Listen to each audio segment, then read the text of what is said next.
ഇതൊക്കെ ഇവിടെ അങ്ങോട്ട് കൊണ്ടിടും. ആരാണ് ഈ ചകിരിയൊക്കെ ഇവിടെ തന്നെ ഇട്ട്?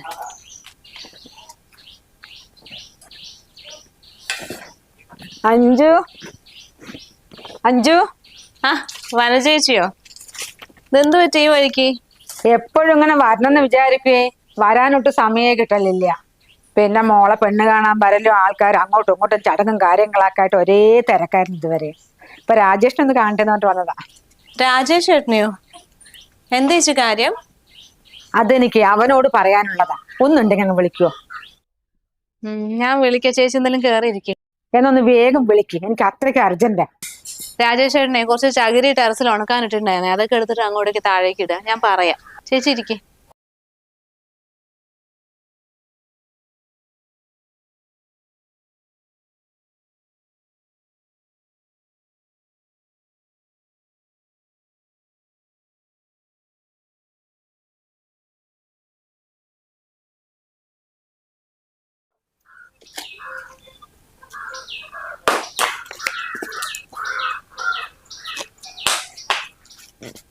വനജേച്ചി വന്നിട്ടുണ്ട്.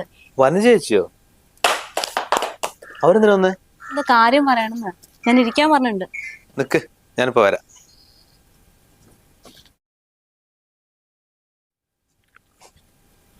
എന്താ ചേച്ചി പുറത്തിരിക്കുന്നേ? അത് കയറിയിരിക്കേ. അകത്തൊന്നും കേറിയിരിക്കാനുള്ള ഒരു അവസ്ഥയല്ല രാജേഷേ. അല്ലെങ്കിൽ ചേച്ചി എപ്പോഴും പുറത്തിരിക്കലുണ്ടോ? അവിടെ നിന്ന് എത്ര നേരം സംസാരിച്ചിട്ടാ പോകുന്നത്? ഇപ്പൊ ആകെ ഒരു വിഷമത്തിലാ. എന്ത് പറ്റി ചേച്ചി? എന്താ പ്രശ്നം? പിന്നെ മോളുടെ കല്യാണ കാര്യങ്ങളൊക്കെ നിങ്ങൾ അറിയണതല്ലേ. വന്നും പോയി അങ്ങോട്ടും ഇങ്ങോട്ടും എല്ലാവർക്കും ഇഷ്ടപ്പെട്ടു. ഇപ്പൊ വെള്ളിയാഴ്ച എൻഗേജ്മെന്റ്. അപ്പൊ ചെറിയൊരു ചടങ്ങിൽ മോതിരം മാറ്റിൽ കഴിക്കാന്നാണ് ഞാൻ വിചാരിച്ചത്. പക്ഷെ ഗായി മോൾക്കത് പറ്റില്ല അത്രേ. അവൾക്ക് എന്താ ചെറിയ രീതിയിൽ കഴിച്ചാൽ നാണക്കേടാണെന്നോ, അവളുടെ കൂടെ വർക്ക് ചെയ്യുന്നവരൊക്കെ വരുന്നുണ്ട് അത്രേ. വലിയൊരു ചടങ്ങായിട്ട് കഴിക്കാന്നാണ് ഇപ്പൊ അവള് പറയുന്നത്. അവക്കിപ്പോ അങ്ങനെ ആഗ്രഹം ഉണ്ടെങ്കിൽ അതും കൂടെ നടത്തി കൊടുക്കേ. ഇനിയിപ്പോ അവളെയും കൂടെ കല്യാണം കഴിച്ചിടാനല്ലേ ഉള്ളൂ. അതന്നെ പറയുന്നത്. ഇനിയിപ്പൊ അത്ര പറയുമ്പോ അവളുടെ ഒരു ആഗ്രഹം സാധിച്ചു കൊടുക്കാലോ എന്ന് പറഞ്ഞിട്ടാണ്. എന്താ അറിയോ, 3/4 പവന്റെ മോതിരമാണ് മോതിരം മാറ്റലിന് വാങ്ങിയത്. അത് 10,75,000 രൂപ അതിനായില്ലേ. പിന്നെ അങ്ങോട്ടും ഇങ്ങോട്ടും ചെക്കൻ്റെ വീട് കാണുമ്പോൾ പോകാനും വരാനും അതിനും വണ്ടി വാടക വേറെ. അവരെത്ര ആളാ അന്ന് വന്നിരിക്കുന്നത്? 10-50 ആള് വന്നു. അതിന് പന്തലിടലും ചടങ്ങ് പൈസ എത്രയായി എന്ന് പറഞ്ഞിട്ടാ. ഇനിയിപ്പോ എൻഗേജ്മെന്റ് നടത്തണമെങ്കിൽ ഒരു 50,000 രൂപ അത് വേറെ കാണണം. അധികം ഒന്നും ഇല്ല. നല്ലൊരു പന്തലിടണം, പിന്നെ കുറെ ടേബിളും കാര്യങ്ങളും അതും വേണ്ടേ. പിന്നെ ഫുഡ് നല്ല ഫുഡ് ഉണ്ടാക്കി കൊടുക്കണം. പിന്നെ നിങ്ങളുടെ നിലവിദേശക്കാരനെയും വിളിക്കണം. അവരും 10-100 ആള് വരും. അപ്പൊ എല്ലാം കൂടി ഒരു 50,000 രൂപയാവും. ഒന്ന് താ മോന്. അല്ലെങ്കിൽ ഇന്നില്ലെങ്കിൽ ഒരു കാര്യം ചെയ്യും, ചേച്ചിന്റെ മൊബൈലിലേക്ക് ഗൂഗിൾ പേ അയച്ചാൽ മതി. വനജേച്ചി എന്താ മോളുടെ എൻഗേജ്മെന്റ് ഉണ്ടോ? മോളെ എൻഗേജ്മെന്റാ. അപ്പൊ അതിന്റെ കാര്യം പറഞ്ഞുകൊണ്ടിരിക്കുക ഞങ്ങള്. കുറെ ആൾക്കാരെ വിളിക്കണമല്ലോ. രാവിലെ എണിച്ച് ഒരു സാധനം കഴിച്ചിട്ടില്ലേ, കഴിക്കാനുള്ള മനസ്സില്ല. തിരക്കല്ലേ, വയറിങ്ങനെ എരിയുന്നു. മോള് ഗ്ലാസ് വെള്ളം എടുത്തിട്ട് പോയിട്ട്. വെള്ളം എടുത്തരേ ചേച്ചി. അല്ല, എന്തോ ഒരു പൈസയുടെ കാര്യമൊക്കെ പറയുന്നത് കേട്ടു. ഞങ്ങളും കുറച്ച് ടൈറ്റില്ല. എണ്ണയിൽ അങ്ങനെ ഉണ്ടാകണമെന്നൊന്നുമില്ല. അതൊന്നും കുഴപ്പമില്ല. ഞാൻ രാജേഷിന്റെ അടുത്താ ചോദിച്ചത്, അവൻ തരാന്നും പറഞ്ഞു. ഒരു ഗ്ലാസ് വെള്ളം എടുത്തിട്ട് വാ.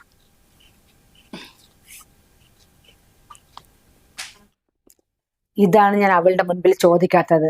അതൊക്കെ ഇന്നാള് വന്ന് കയറിയ പെണ്ണല്ലേ, അത് വേറൊരു കുടുംബത്തിലെ. നിന്റെ അമ്മയോ പെങ്ങളോ ആണ്.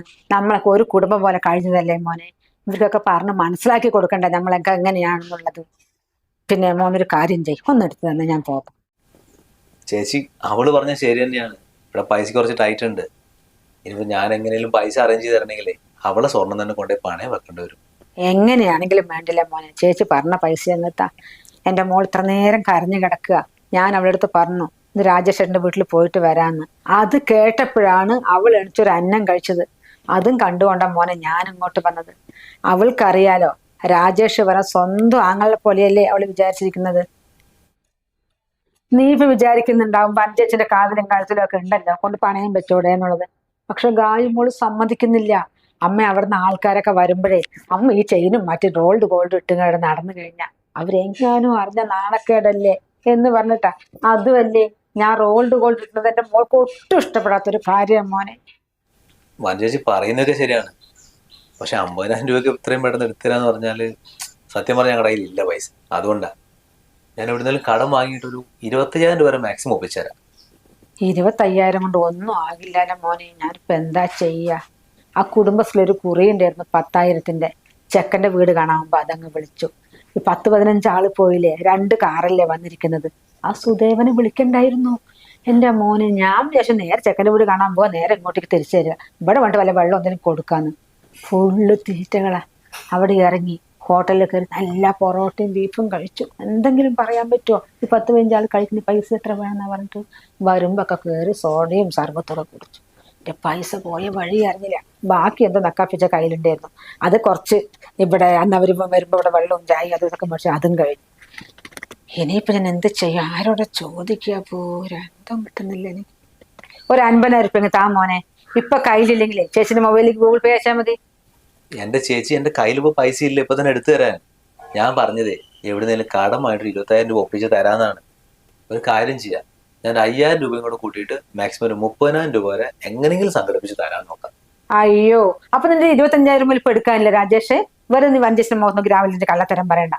നിന്റെ കയ്യില്ലെങ്കിൽ ഇവിടെ ഒരാളുടെ കയ്യിലുണ്ടാവില്ല. വഞ്ചേച്ചി, ഞാൻ എന്തിനാ നിങ്ങളോട് കള്ളം പറയേണ്ട കാര്യം? പൈസ ഉണ്ടെങ്കിൽ എടുത്തു തരുന്നതിന് എനിക്ക് ഒരു കുഴപ്പമില്ല. ഇതിപ്പോ ഇല്ലാത്ത കൊണ്ടാണ്. ഗായത്രി എനിക്ക് എന്റെ അനിയത്തിനെ പോലെ തന്നെയാണ്.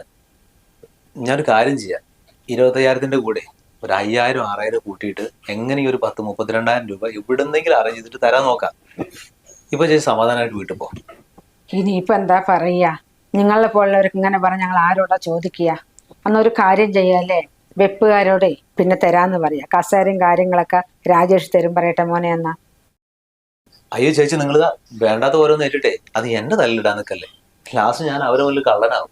നിങ്ങൾ നിങ്ങളുടെ കല്യാണം കഴിഞ്ഞ് പോവുകയും ചെയ്യും. എനിക്കിതിൽ ഇറങ്ങി നടക്കേണ്ടതല്ലേ. അയ്യോ മോനെ, ചേച്ചി എന്തെല്ലോ ഒരു ടെൻഷനിലങ്ങ് പറഞ്ഞു പോയതാ. അങ്ങനെയൊന്നും ചെയ്യില്ല, ഞാൻ തന്നെ കൊടുക്കാം. പിന്നെ ഞാനൊന്ന് ഇറങ്ങട്ടെ. നിന്റെ ഒരു ഒറ്റ ഒരുത്തന്റെ ഉറപ്പാണ് കേട്ടോ. ഞാൻ വേറെ ആരോട് ചോദിക്കില്ല. അതൊക്കെ നന്ദി കെട്ട സാധനങ്ങളാ. ഒരെണ്ണം ഉണ്ടെങ്കിലും തരില്ല. ഇല്ല ഇല്ല പറയും. ചേച്ചി എന്തായാലും നിൽക്ക്, വെള്ളം കുടിച്ചിട്ട് പോവാ. വേണ്ട മോനെ, വെള്ളമൊക്കെ പിന്നെ ഒരു ദിവസം വന്നിട്ട് കുടിക്കാം. ഇപ്പൊ ഒന്നും വെള്ളം കുടിച്ചാലൊന്നും എനിക്കിപ്പോ ഇങ്ങോട്ട് ഇറങ്ങില്ല. അത്രയ്ക്കും ടെൻഷനാ. ഓടിച്ചാടി തന്ന കാര്യം നടത്താൻ വേറെ ആരും ഇല്ലല്ലോ. ഒരു പെൺകുട്ടിന്റെ കല്യാണക്കാരെ ആയതുകൊണ്ട് അത് നടത്തുന്നവർക്കല്ലേ അതിന്റെ വിഷമം എന്താണെന്ന് അറിയുള്ളൂ. അല്ലാത്തവരടുത്ത് പറഞ്ഞിട്ട് എന്ത് കാര്യം?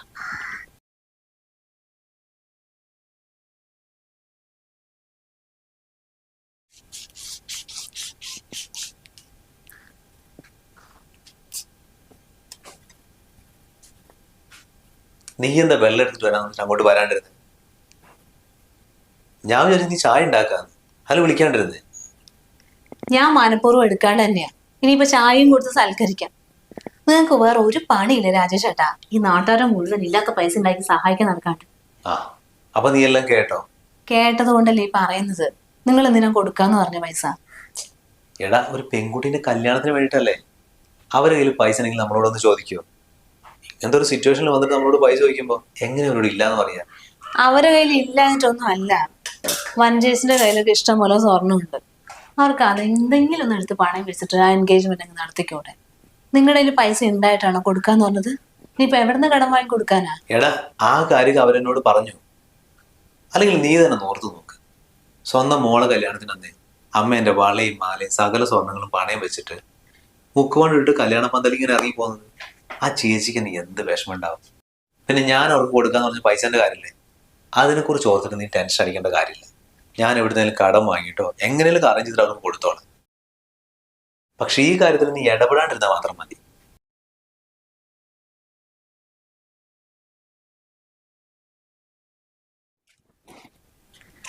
ആ ഇക്ക മെസ്സേജ് വിട്ടിട്ടുണ്ടായിരുന്നോ? കണ്ടില്ല.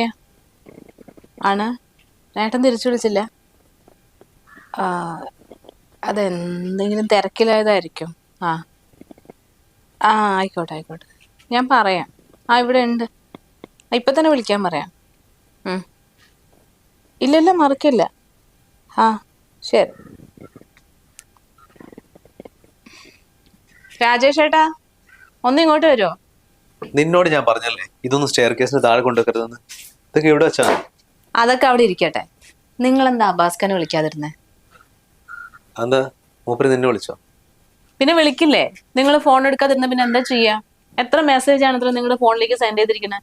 നിങ്ങൾക്ക് മെസ്സേജിനെങ്കിലും ഒന്ന് റിപ്ലൈ ചെയ്തൂടെ? ഞാൻ മനഃപൂർവ്വം എടുക്കാണ്ടിരുന്ന തന്നെയാ. ഇപ്രാവശ്യത്തെ കൂറിയെ അങ്ങനെ അങ്ങോട്ട് പോട്ടെ. 1-2 കൂറി അങ്ങോട്ടും ഇങ്ങോട്ടും മാറി വിചാരിച്ചിട്ട് ഒന്നും സംഭവിക്കാൻ പോകുന്നില്ല. ഇതും കൂടെ ചേർത്തിട്ടേ അടുത്ത മാസം ഒന്നിച്ചടയ്ക്കാം. അടുത്ത മാസം നിങ്ങൾ 40,000 ഒരുമിച്ച് കൊടുക്കും. വെറുതെ എന്തെങ്കിലും പറയാൻ നിൽക്കല്ലേ. അയാളെ കൈയും കാലും പിടിച്ചിട്ടാണ് ഈ ഒരു കുറി കിട്ടിയത്. കഴിഞ്ഞ പ്രാവശ്യേ അഭീഷിന് ഒരു ബൈക്ക് വാങ്ങണമെന്ന് പറഞ്ഞിട്ട് ഇതുപോലെ നിങ്ങൾ 15,000 രൂപ എടുത്ത് കൊടുത്തില്ല. അത് കുറിക്ക് വെച്ച പൈസ. എന്നിട്ട് ആ അടവും തെറ്റിയില്ലേ. ഇതെന്തെങ്കിലും ആവശ്യം വന്നിട്ടുണ്ടെങ്കിൽ നമുക്ക് പൈസ പോലും കിട്ടില്ല കേട്ടോ. ഇതാണ് അവസ്ഥയെങ്കിൽ എന്നാ പിന്നെ നീ ഒരു വഴി പറഞ്ഞ പൈസ എങ്ങനെ കൊണ്ടടയ്ക്കുന്നത്? ഞാൻ ആ വനജേച്ചിന്റെ മോളെ എൻഗേജ്മെന്റിനെ അവിനാശിന്റെ കയ്യിൽ നിന്നാണ് 25,000 രൂപ വാങ്ങിയത്. അതെനിക്ക് കഴിഞ്ഞ മാസം ശമ്പളം കിട്ടിയപ്പോൾ അവന് കൊടുത്തു. പിന്നെ രഞ്ജിത്തിന് അതിന് 15,000 ആയിട്ടുണ്ട്. അതെങ്ങനെ കൊടുക്കുന്നത് നോക്കിക്കുക. അതിൻ്റെ ഇടയ്ക്കാണ് ഈ കുറീന്റെ കാര്യം നീ കൊണ്ടിരുന്നത്. എനിക്ക് അത് കൊടുക്കാണ്ട് അവരെ മുന്നിൽ കൂടെ നടന്നു പോകാൻ പറ്റുമോ? 25,000 15,000 അതെന്ത് കണക്കാ? നിങ്ങൾ 30,000 കൊടുക്കണമെന്നാണല്ലോ പറഞ്ഞത്. ഇപ്പൊ 40,000 ആയോ? എടാ, അത് അവരുടെ ഒരു വിഷമം കണ്ടപ്പോ പിന്നെ വേറെന്തൊരു അത്യാവശ്യത്തിന് 5,000 രൂപയും കൂടെ വേണമെന്ന് പറഞ്ഞു. അതാ പിന്നെ ഞാൻ മനുഷ്യന്റെ അവസ്ഥയല്ലേ, ഇങ്ങനൊരു അവസ്ഥയിലല്ലേ നമ്മൾ ഓരോരുത്തരെ സഹായിക്കണ്ടേ. ആയിക്കോട്ടെ, നിങ്ങൾ സഹായിച്ചോ. പക്ഷെ ഇപ്പൊ നിങ്ങൾക്ക് ഒരു ആവശ്യം വരുമ്പോഴേ ആരാ സഹായിക്കാനുള്ളത്? അതുകൂടി ഞാനൊന്ന് കാണട്ടെ. കുറിക്ക് പൈസ കൊടുക്കണ്ടേ 20,000? അത് നിങ്ങൾക്ക് ആര് തരും? കുറെ മാസമായില്ലേ വഞ്ചേച്ചിക്ക് കൊടുത്തിട്ട്. അത് തിരിച്ചു വാങ്ങിക്കൊണ്ടുപോവാ, എന്നിട്ട് കൊടുക്ക്. അല്ലല്ലോ അവരെന്ത് പണി കാണിച്ചോണ്ടിരിക്കുന്നത്. പെട്ടെന്ന് പൈസ തരാന്ന് പറഞ്ഞിട്ട് എൻ്റെ ഇത് വാങ്ങിയത്. ഇതിപ്പോ കുറച്ച് മാസമായില്ലേ. ഇതെല്ലാം ചോദിച്ചു നോക്കാം അല്ലേ. കുറി അടയ്ക്കണമെങ്കിൽ പൈസ വാങ്ങണം. വേറെ എന്ത് ചെയ്യാനാ? 6 മാസം കഴിഞ്ഞ് കുറി അങ്ങോട്ട് തീരും. നിങ്ങൾ ഇതാണ് അവസ്ഥയെങ്കിലേ മൂപ്പരെ അടുത്ത കുറിക്ക് നിങ്ങളെ ചേർക്കില്ല. അത്രേ ഉണ്ടാവും. നിക്ക്, ഞാനെന്നൊരു വീട് വരെ പോയിട്ട് വരാം.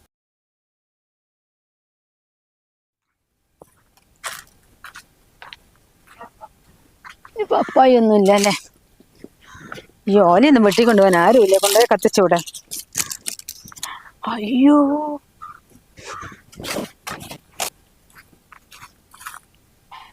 വനജേച്ചല്ലേ പോകുന്നത്? വനജേച്ചി ഒന്ന് നിന്നേ. അയ്യോ, കണ്ടു എന്നാ തോന്നുന്നത്.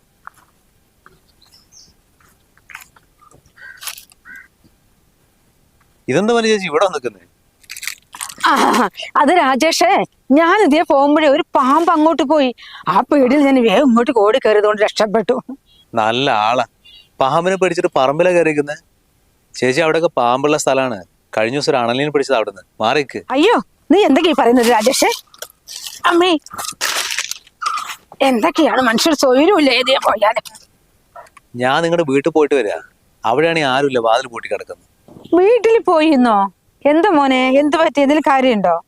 അല്ല ചേച്ചി, പൈസക്ക് കുറച്ച് അത്യാവശ്യം ഉണ്ടായിരുന്നു. എനിക്കൊരു കുറിയുണ്ട്. അപ്പൊ ആ കുറീൻ്റെ ആള് വിളിച്ചുകൊണ്ടേ ഇരിക്കുന്നുണ്ട്. പിന്നെ എൻ്റെ കയ്യിൽ ഇപ്പോൾ പൈസ ഒന്നുമില്ലേ എടുത്ത് കൊടുക്കാൻ. അപ്പൊ ഞാൻ തന്ന പൈസ കിട്ടിയിരുന്നെങ്കിൽ വലിയൊരു ഉപകാരമായി. എന്താ രാജേഷേ നീ ഒരുമാതിരി വിശ്വാസമില്ലാത്ത പോലെ ഈ നാട് റോട്ടിൽ നിന്നാണോ പിന്നെ കടന്ന പൈസ തിരിച്ചു ചോദിക്കുന്നത്? എന്നെ നാണം കെടുത്താൻ വേണ്ടിയിട്ടാ ആൾക്കാരുടെ മുൻപിൽ? അയ്യോ ചേച്ചി, ഞാൻ അങ്ങനെ വിചാരിച്ചിട്ടൊന്നുമല്ല. പിന്നെ പെട്ടെന്ന് തിരിച്ചു തരാന്ന് പറഞ്ഞിട്ടാണല്ലോ അന്ന് പൈസ വാങ്ങിട്ട് പോയത്. ഞാൻ വിചാരിച്ചു ചേച്ചി വീട്ടിൽ വന്നിട്ട് കൊണ്ടുതരുന്നു. പിന്നെ ഇത്രയും ദിവസം കണ്ടില്ല. കുറച്ച് എമർജൻസി ആണേ, അതുകൊണ്ടാണ് ഞാനിങ്ങനെ വന്നത്. പിന്നെ എന്നാലും എൻ്റെ മോനെ, ഞാൻ ഒരുപാട് ആൾക്കാരെ കൊണ്ട് കടം വാങ്ങിയിട്ടുണ്ട്. പക്ഷെ നിന്നെ പോലെ ഒരാളും എന്നോട് ചോദിച്ചിട്ടില്ല. അത് നടു റോട്ടിൽ വെച്ചിട്ട്. അത് അല്ലെങ്കിൽ ഞാൻ നിന്നോട് തരില്ല പറയണം. അല്ലെങ്കിലോ രാജേഷ് കാണുന്ന ഒളിഞ്ഞു നിൽക്കണം. ഇല്ലാലോ, ഇപ്പൊ നേരിട്ടല്ലേ വഞ്ചിച്ച് നിൽക്കുന്നത്. അല്ലെങ്കിൽ എൻ്റെ വീട്ടിൽ വരിക, ഞാൻ പൈസ കുറച്ച് ആവശ്യമുണ്ട് ചേച്ചിയെ പറയാ. ഞാൻ ഇല്ലെങ്കിൽ ഇല്ലാന്ന് മുഖത്ത് നോക്കി പറയില്ലേ രാജേഷേ? നീ ഇടവഴി വെച്ചിട്ടാണ് പൈസ ചോദിക്കുന്നത്. നീ മാത്രമുള്ള ഓരോരുത്തർക്ക് പൈസക്കാരെ, വേറെ ഒരാൾക്കും ഇവിടെ പൈസ ഇല്ല. ഇതൊക്കെ എപ്പോ വന്ന് പൈസ? നിന്നോട് വാങ്ങിയിട്ടുണ്ടെങ്കിലേ അത് മാന്യമായിട്ട് തിരിച്ചു തരാനും വനജയ്ക്കറിയാം. ആ എന്താ മോളെ, ഇത് എത്തി.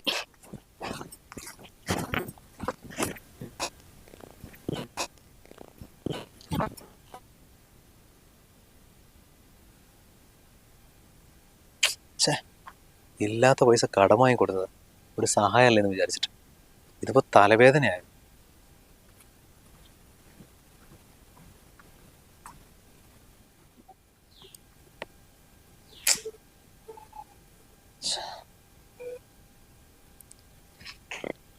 എന്തു പറ്റി? മഞ്ചേഷി എന്തു പറഞ്ഞു? പൈസ തരാന്ന് പറഞ്ഞു. തരാന്ന് എനിക്കറിയില്ലടാ, തിരിച്ചു കിട്ടൂല്ലേ എന്നുള്ളത്. എന്താ അങ്ങനെ? തരില്ലാന്ന് പറഞ്ഞോ? തരില്ല എന്നല്ല, അവര് സംസാരിച്ച രീതി വെച്ചിട്ടേ ആ പൈസ തിരിച്ച് കിട്ടുമോ എന്നുള്ളത് ഇപ്പം എൻ്റെ സംശയം. പിന്നെ ഞാനവർ റോഡ് വെച്ചാൽ കണ്ടത്. അപ്പം ഞാൻ പറഞ്ഞു ഇങ്ങനെ കാര്യങ്ങൾ, പൈസ കുറച്ച് അത്യാവശ്യമുണ്ട്, നിങ്ങൾ ഇത്രയും ദിവസം വീട്ടിലേക്ക് കണ്ടില്ലല്ലോ പൈസ വാങ്ങി പോയതിന് ശേഷം, അപ്പോൾ കൊണ്ട് തരുന്നാണ് വിചാരിച്ചെന്നൊക്കെ പറഞ്ഞു. അപ്പൊ കിട്ടാത്തോണ്ടാണ് ഞാൻ ഇങ്ങോട്ട് വന്നത് ഇപ്പോ എന്ന് പറഞ്ഞപ്പോ പുള്ളിക്കാരനോട് പറയാം, നീ എന്താ രാജേഷ് ഇങ്ങനെയൊക്കെ ചോദിക്കുന്നത്? റോഡിൽ വെച്ചിട്ടാണ് പൈസ വയ്ക്കുന്നത്. എനിക്കും കുറച്ച് മാന്യതയൊക്കെ ഉണ്ട്. ഇങ്ങനെ റോഡിൽ വെച്ചിട്ട് മനുഷ്യന്മാരെ കളിയാക്കേണ്ട കാര്യമൊന്നുമില്ല. ഞാൻ പൈസ ചിലപ്പോൾ കൊണ്ടുതരാം. അതിനോടൊക്കെ ഇനിയിപ്പോ എന്ത് പറയാനാ? എന്നിട്ട് അവിടെ നിന്ന് ഒരു ഓട്ടോ ഓടിയാണ്. നീ ഒരു കാര്യം ചെയ്യും, നീ ചെന്നിട്ട് പൈസ ഒന്ന് ചോദിക്കും. ഇനി ഞാൻ ചെന്നാലേ ശരിയാവില്ല. ഞാൻ എന്തിനാ ചോദിക്കണം? നിങ്ങളല്ലേ പറഞ്ഞ് നീ ഈ കാര്യത്തിൽ ഇടപെട്ട് പോരുതെന്ന്. ഞാൻ ചോദിക്കുന്നില്ല. എടി, നീയും കൂടെ ഇങ്ങനെ പറഞ്ഞിട്ടുണ്ടെങ്കിൽ ഞാൻ എന്താ ചെയ്യാ? തൽക്കാലം ഇന്നിങ്ങനെ പോട്ടെ, നാളെ പോയി ചോദിക്കാം. ഇന്നിനെ ചോദിച്ചിട്ടുണ്ടെങ്കിലേ കാര്യം ഉണ്ടാവും തോന്നുന്നില്ല.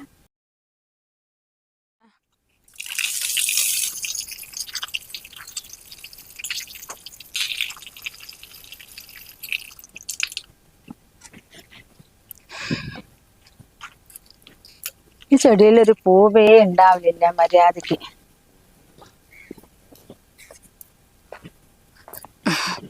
വഞ്ചേഷ് എന്തെങ്കിലും പണിയിലാണോ? ആ, ഇതാര് അഞ്ചുവോ? ഇതെന്താ ഇവിടെ? ചേച്ചി, ഏട്ടനെ ഒരു കുറിയുണ്ട് KSF-ല്.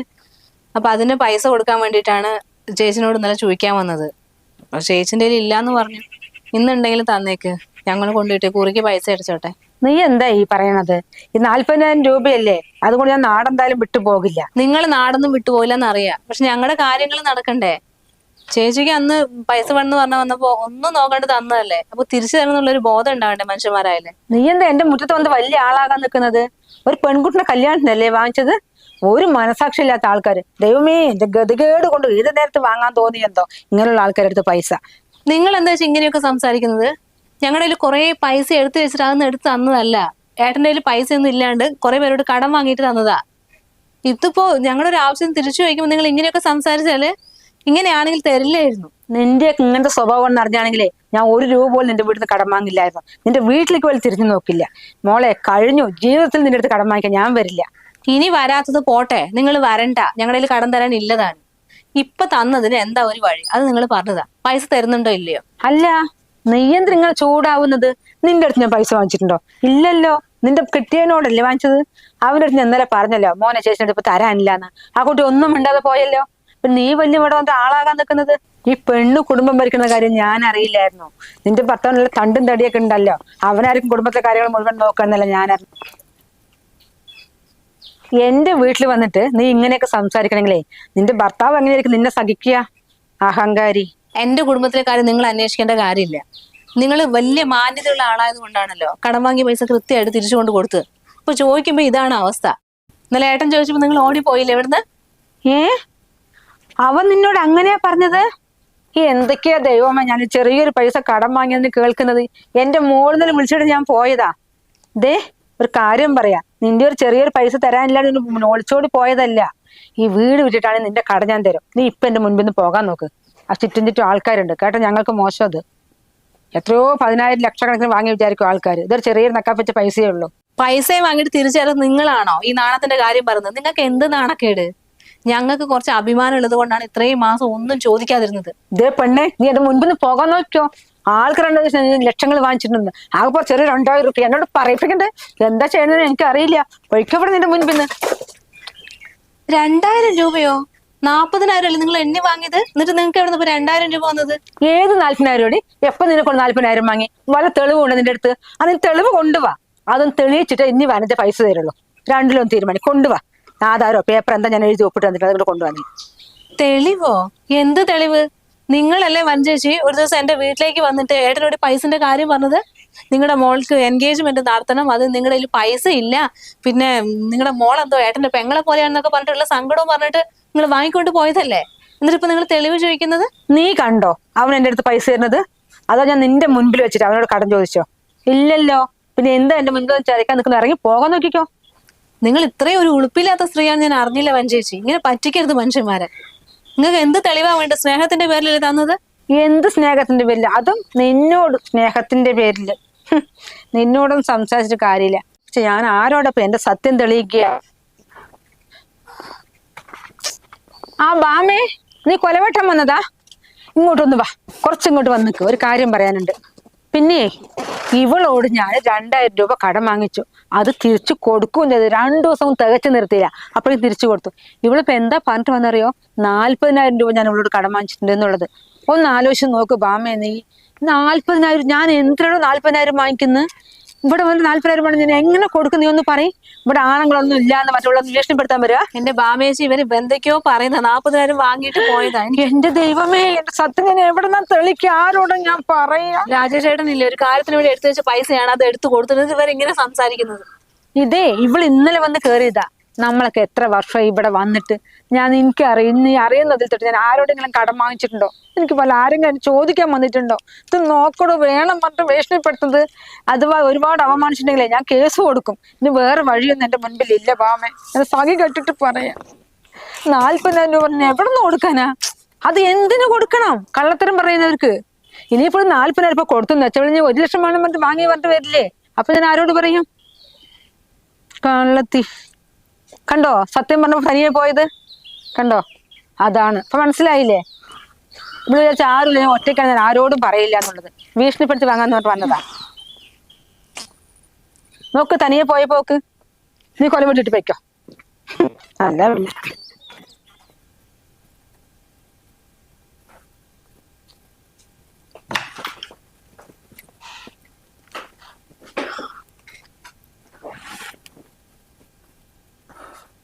എന്താ പറഞ്ഞവര്? നീ കണ്ടോ? ആ കണ്ടു. നിങ്ങളെ അങ്ങോട്ട് നേരിട്ട് ചെല്ലാൻ പറഞ്ഞു. പൈസ നിങ്ങളുടെ കയ്യിൽ തരാന്ന്. നേരിട്ട് തരാന്നോ? എന്നിട്ട് എപ്പോ പോകാനാ പറഞ്ഞേ? എപ്പോ പോകാനാണ്? എന്റെ മനുഷ്യ, നിങ്ങൾ കൊടുത്ത പൈസക്ക് വല്ല തെളിവുണ്ടോ? തെളിവോ? എന്ത് തെളിവ്? ഞാനല്ല അവർക്ക് പൈസ കൊടുത്തത്. നിങ്ങൾ തന്നെയാ കൊടുത്തത്. പക്ഷെ നിങ്ങൾ പൈസ കൊടുക്കുന്നതിന് മുമ്പേ ഏതെങ്കിലും പേപ്പറിൽ എഴുതി വാങ്ങിയിട്ടുണ്ടോ? ഇത്ര 1000 രൂപ ഇന്ന ദിവസം കൊടുത്തു, ഇന്ന ദിവസം തിരിച്ചു തരാന്ന് പറഞ്ഞിട്ട്? എടി, അതിന്റെയൊക്കെ ആവശ്യം എന്താണ്? നമ്മുടെ അയൽവാസിയല്ലേ, ഒരു സഹായം ചോദിച്ചു വരുമ്പോ പേപ്പറിൽ ഓരോന്ന് എഴുതി വാങ്ങിയിട്ടാണ് അവർ സഹായിക്കുക. എന്നാൽ ആ സഹായം ചെയ്തവരെ അങ്ങ് മറന്നേക്ക്. 40,000 കണക്കൊന്നും ഇപ്പൊ അവിടെ ഇല്ല. നിങ്ങൾ 2000 രൂപ കൊടുത്തു എന്നാ പറയുന്നത്. അതും തിരിച്ചു തന്നത്രേ. പിന്നെ നമ്മൾ പോയിട്ട് അവരെ ബുദ്ധിമുട്ടിക്കുകയാണെന്ന് ഞാൻ ഭീഷണിപ്പെടുത്താൻ പോയെന്നാ പറയുന്നത്. നാട്ടുകാരോടൊക്കെ ഇല്ലാത്ത നുണങ്ങളാ പറഞ്ഞ് നടക്കുന്നത്. ഇനി അങ്ങോട്ട് പൈസ ചോദിക്കാൻ ചെന്നുണ്ടെങ്കിൽ പോലീസിൽ കംപ്ലൈന്റ് ചെയ്യുന്നു. പോലീസിലോ? കംപ്ലൈന്റോ? നമ്മൾ മറ്റുള്ളവരെ സഹായിക്കേണ്ടെന്നൊന്നും പറയുന്നില്ല. പക്ഷെ ഒരാൾക്കൊരു സഹായം ചെയ്യുമ്പോഴേ അവരത് അർഹിക്കുന്നുണ്ടോ എന്നുള്ളത് കൂടി നമ്മൾ നോക്കണം. അല്ലെങ്കിൽ ഇങ്ങനെ ഇരിക്കും. ഇതിപ്പോ കയ്യില് പൈസയും പോയി, നാട്ടുകാർ മുമ്പിൽ നാണം കെടും ചെയ്തു. ഇപ്പൊ നിങ്ങക്ക് സമാധാനമായോ?